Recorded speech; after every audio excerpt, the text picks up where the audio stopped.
So there's four main mistakes you guys are making. And the first one, I think it's obvious, it's across the board, this one.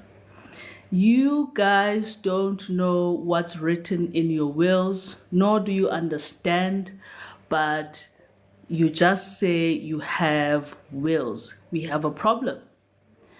You have wills, yes. They're not very useful though, because they don't speak to your family dynamics.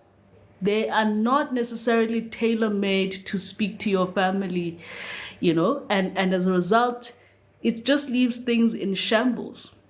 And I'll tell you why most of you, from what I've picked up, the reason why you don't know what's going on in your will, and even what is written there is not even beneficial for your family.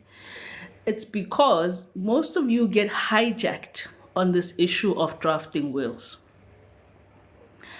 A person is buying a property, they are in that process, then they get hijacked by the person probably doing the transaction to say, do you even have a will? Do you want one? And then right then and there, you sign and you say you have a will. You have not even understood the terms. They just present you with a will. I don't know how many times I've spoken to people and the person says, no, when I was buying the property, the attorneys, did you sit down with this person to explain your circumstances? Did they, go through with you in terms of your terms? What do you want? What do you envision? Did you do that? In most instances, the answer is no, because the person was hijacked.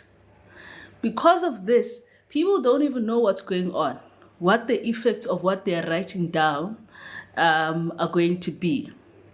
And those that are left behind are facing the music. How can you be hijacked to write a will? How can you just be hijacked by somebody? You were busy with something else, then they just hijack you. It's not as if they say, let's sit down, maybe we can. They just hijack you, they present you with a document, you sign it, and you say you have a will.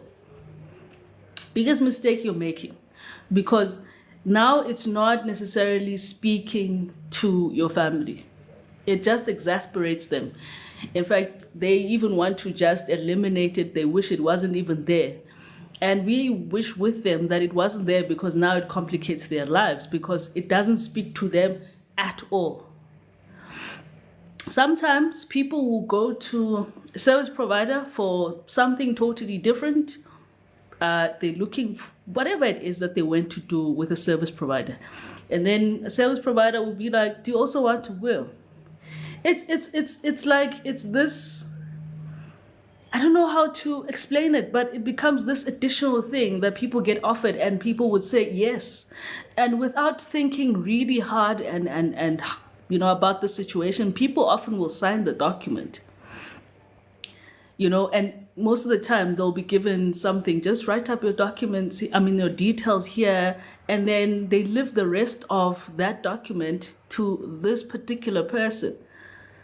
Does that person actually know your family? Do they know what you want? Do they know what you intend to do with your property? Do they even understand what your family dynamics are? This is why you'd find that sometimes there are things that are structured in a manner where you're like, why was it structured like this in the first place? Because it makes no sense for the type of family that you've left behind. So you just must be mindful. You drafting a will is not something that you should do in passing. You do it intentionally. You do it intentionally in the sense that, for instance, when I'm drafting a will for clients, first thing, we have a discussion first time. Then we start drafting. It goes back and forth, because people need to be sure this is going to determine, the future of their families. So it cannot be a matter of you are just presented with the document. Already somebody has decided for you what the structure of your family should be and what it should look like.